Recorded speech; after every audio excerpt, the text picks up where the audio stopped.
Hello guys, আসসালামু আলাইকুম everyone. আশা করি সবাই ভালো আছেন। আমি গত ব্লগে বলেছিলাম যে মেহমানদের জন্য যা যা রান্না করা হয়েছে সব কিছুই আপনাদেরকে স্টেপ টু স্টেপ ভিডিও করে দেখাবো। এই যে চলে এসেছি আমি আজকে।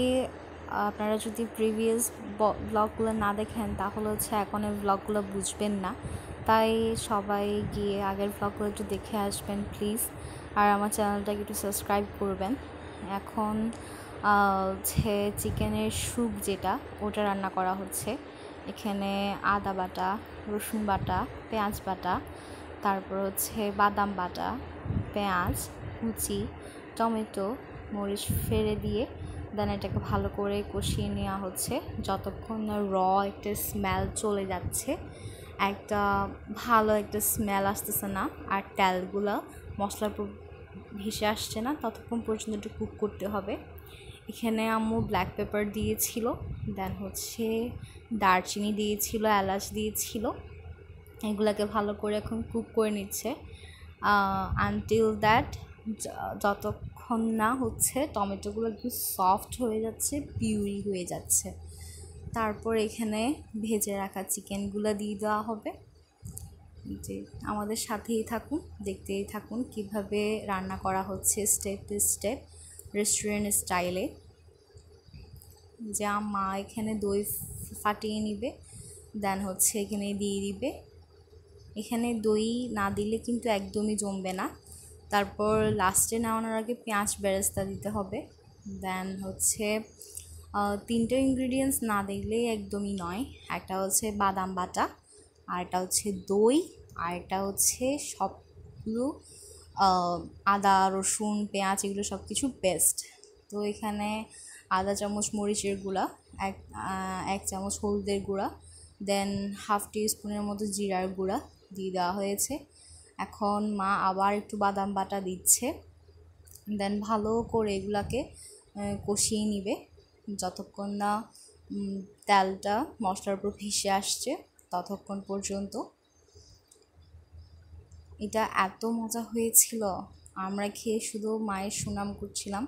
মেহমানরাও বলছিল যে আমার মায়ের হাতে জাদু আছে। আসলে এটা বলতেই হয়, মায়ের হাতে অনেক জাদু থাকে।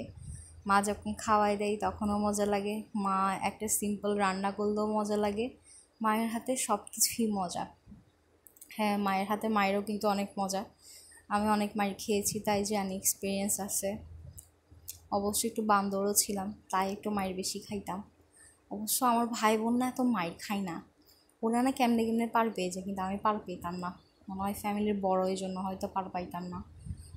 আম্মু অলওয়েজ বলতো যে ফ্যামিলি বড়টাকে ঠিক করতে পারলে বাকিগুলো এমনি এমনি ঠিক হয়ে যায়। আর আমাকে ঠিক করতে করতে আম্মুর জীবন শেষ।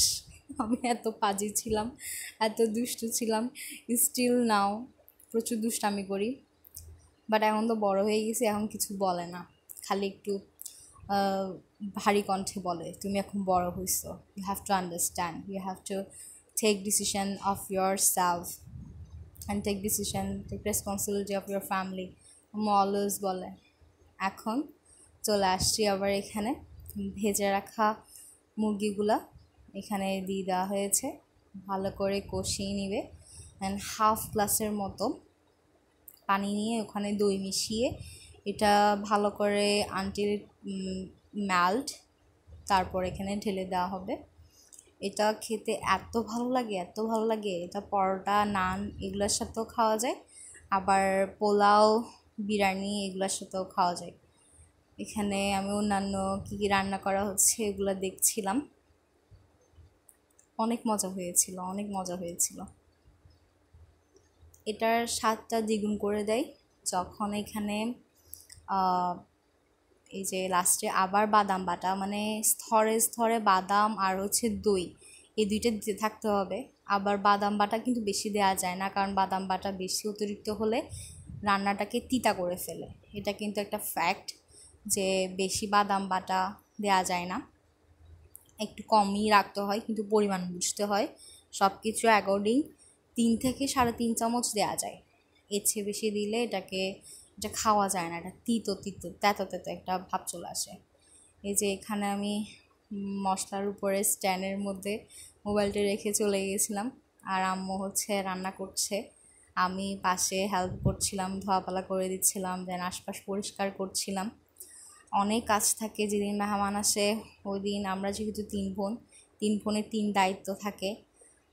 একজন ঘর ঝাড়ু দিলে আরেকজন জানালা পরিষ্কার করে, দেন হচ্ছে সোফার ফুলগুলো, সোফার আশেপাশে ফুল যেগুলো থাকে ওগুলো পরিষ্কার করে ধুয়ে ধুয়ে দেয়, দেন আবার ওগুলো শুকাতে দিয়ে আবার ঢুকায় নেয়, আবার ওগুলোকে সুন্দর করে স্ট্যান্ড সব কিছু, এই সব কিছু ঝাড়বাতি টাড়বাতি সব কিছু পরিষ্কার করে।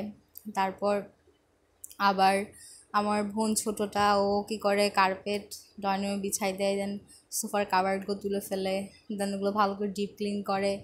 তারপর আমি অলওয়েজ যেটা করি সেটা হচ্ছে আমি জানলা পরিষ্কার করি, তারপর হচ্ছে ফ্যান পরিষ্কার করি, তারপর হচ্ছে যেগুলা স্ট্যান্ড থাকে, পেঁয়াজ রসুনের স্ট্যান্ড থাকে, দেন আলমিরা থাকে, এগুলা মানে মিনিমাইজ করার চেষ্টা করি। মানে যেগুলা শেষ হয়ে গেছে রান্না করে জিনিসগুলো রিফিল করে দিই, দেন হচ্ছে বাকি বাকি জিনিসগুলো হচ্ছে মানে অ্যাকর্ডিং টু কুকিং ওগুলা রিফিল করে দেন হচ্ছে মাকে রেডি করে দিই। এটা হচ্ছে আমি আমার কাজ। কিন্তু আমি মেহমান আসলে কোনো রান্না বান্না করি না, আমি জাস্ট পায়ের উপর পা তুলে সবার রান্না বান্না দেখি, আর হচ্ছে একটু কি মারি, আর একটু একটু ম্যাডাম ম্যাডাম করি, এই তুমি এটা করছো না কেন, তুমি এটা করছো কেন, সব কিছু ইনস্ট্রাকশন দিই। যেহেতু ফ্যামিলির বড়, এটা সবারই, যারা ফ্যামিলির বড় তারা আমার সাথে রিলেট করতে পারবে। তো এখানে মা হচ্ছে চাইনিজ সবজি রান্না করছে, আমি বারবার এসে এসে ভিডিও করে আবার চলে যাচ্ছিলাম। চাইনিজ সবজিটা অনেক মজা হয়েছিল, প্রত্যেকটা রান্না একদম ফার্স্ট ক্লাস হয়েছিল।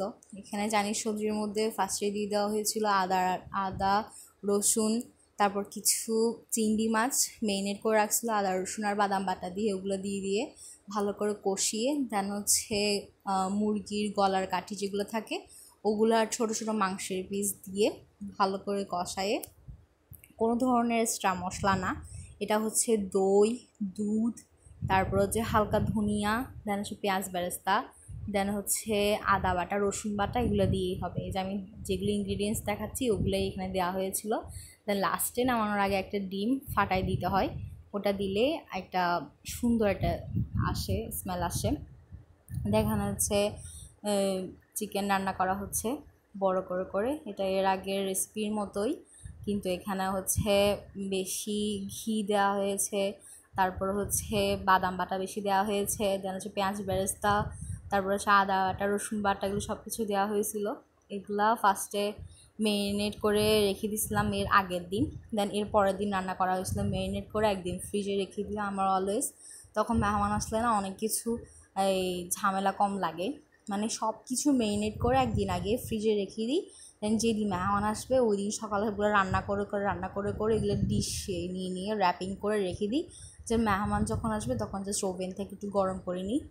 এটাই সবচেয়ে আই থিঙ্ক সবচেয়ে সহজ উপায়। আর হচ্ছে যেহেতু মেয়ে তাই সব দিক থেকেই চোখ দিতে হয়। আল্লাহ হাফেজ।